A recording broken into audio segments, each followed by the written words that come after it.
Everyone, स्वागत है आपका मेरी नई वीडियो में। आज की वीडियो में हम करने वाले हैं ऐसे एग्जांपल्स को सॉल्व जहां पर एक आइडेंटिटी यूज़ होगी विच इज़ वेरी वेरी, या फिर कह सकते हैं most asked identity which is a minus B का होल क्यूब।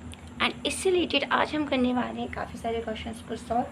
तो इस आइडेंटिटी का जो फॉर्मूला होता है वो होता है a cube minus B cube minus 3ab और ब्रैकेट के अंदर a माइनस बी। अब हम इसका यूज़ करके ही इस क्वेश्चन को सॉल्व करेंगे। सबसे पहले हमें करना है a का क्यूब। तो a की वैल्यू हमें गिवन है 3x, तो हम लिख देंगे 3x का होल क्यूब माइनस b की वैल्यू में क्या गिवन है 2y, तो ये हो जाएगा 2y का whole cube minus 3 into a की वैल्यू कितनी गिवन है 3x और b की वैल्यू कितनी गिवन है 2y। ओके, नाउ नेक्स्ट हमको क्या करना है, नाउ अब हमें गिवन है a minus B. So a की वैल्यू हमें गिवन है 3x और b की वैल्यू हमें गिवन है 2y, तो इसको हम एज इट इज़ ऐसे कॉपी कर देंगे। नाउ हम इसको फर्दर सॉल्व करेंगे।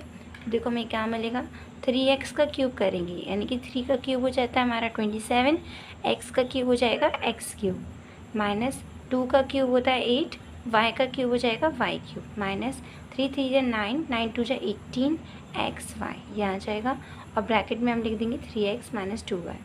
नाउ हम एक एक करके 18 का इससे और इससे मल्टीप्लाई करेंगे तो ये आ जाएगा 27x cube minus 8y cube minus 18 3 सा होता है 54xy। ओके, और x क्योंकि 2 बार है तो ये हो जाएगा x स्क्वायर y और माइनस माइनस प्लस हो जाएगा 18 2 जा 36, x एक बार है तो एक बार लिख देंगे, y 2 बार जाएगा तो y स्क्वायर, क्योंकि y का मल्टीप्लाई हो जाएगा तो ये हो जाएगा y square. So this is our solution. अब एक और क्वेश्चन है विच इज़ दिस वन, इसको और सॉल्व करते हैं। चलिए, सबसे पहले हम कर देंगे a हमें गिवन है 1/3x का होल क्यूब कर देंगे। नेक्स्ट माइनस b का होल क्यूब यानी कि 2/5y का होल क्यूब कर देंगे minus 3a into B, a into B कर देंगे। ना नेक्स्ट हम क्या करेंगे a माइनस बी, तो 1/3x माइनस 2/5y। पहले तो हमने उस आइडेंटिटी के हिसाब से अपनी सारी वैल्यूज़ को पुट कर लेना है। अब पुट कर लिया तो अब हम इसे सॉल्व करेंगे। 1 का क्यूब हो जाएगा 1, 3 का क्यूब हो जाएगा 27, x का क्यूब हो जाएगा x क्यूब माइनस 2 का क्यूब हो जाएगा 8, 5 का क्यूब हो जाएगा 1 to 5, y का क्यूब हो जाएगा y क्यूब माइनस, देखो 3 से 3 हो जाएगा कैंसिल आउट। ओके, तो क्या बचेगा यहाँ पे 2 1 2 और नीचे बचेगा 5x5 और इसको ब्रैकेट को हम ब्रैकेट को भी लिख देते हैं, इसको नेक्स्ट लाइन में सॉल्व कर लेंगे। ठीक है ना, अब हम फर्दर सॉल्व करेंगे तो हमें क्या मिलेगा 1/27/x क्यूब, इसको तो same as it is copy कर देंगे।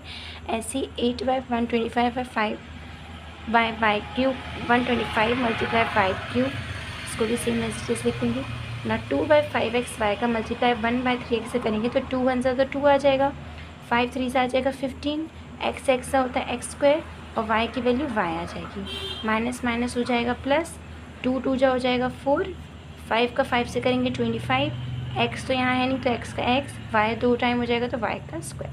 सो this is our final answer. इस तरीके से आपको करना है। अब एक और एग्जाम्पल लेते हैं ताकि आपकी फर्दर अच्छे से प्रैक्टिस हो सके। नेक्स्ट क्वेश्चन में हमें गिवन है 4 माइनस 1/3x एंड फॉर्मूला क्या है हमारा 4 का क्यूब यानी a का क्यूब माइनस b का क्यूब और b की वैल्यू हमें क्या गिवन है 1/3x, तो ये लिख देंगे b का क्यूब। फिर आता है माइनस 3ab, तो a हमें गिवन है 4 और b हमें गिवन है 1/3x, तो ये लिख देंगे। फिर a माइनस b लिखना है तो 4 माइनस 1/3x हम लिख देंगे। नाउ हम इसको फर्दर सॉल्व करेंगे। 4 का क्यूब क्या होता है 4 4 जो 16, 16 4 जो 64, तो 4 का क्यूब हो जाएगा 64 माइनस 1 का क्यूब होता है 1, 3 का क्यूब हो जाएगा 27 और x का क्यूब हो जाएगा x क्यूब माइनस 3 से 3 को कैंसिल आउट कर देंगे, 4 1 जा 4, x नीचे आ जाएगा और इसको हम एज इट इज कॉपी कर लेंगे 4 माइनस 1/3x। ओके, नाउ अब हम और फर्दर सॉल्व करेंगे तो मिलेगा 64 का 64 माइनस 1/27 x क्यूब का हम 27x क्यूब लिख देंगे ना। 4 का मल्टीप्लाई 4 से करेंगे तो यह आ जाएगा 16/x और माइनस माइनस हो जाएगा प्लस, 4 1 जा हो जाएगा 4 और नीचे 3x मल्टीप्लाई x हो जाएगा 3x का square. So this is how we have to solve this. अगर आपको कोई भी डाउट है तो आप मुझसे कमेंट सेक्शन में पूछ सकते हैं। मिलते हैं नेक्स्ट वीडियो में, तब तक के लिए bye bye, thanks for watching.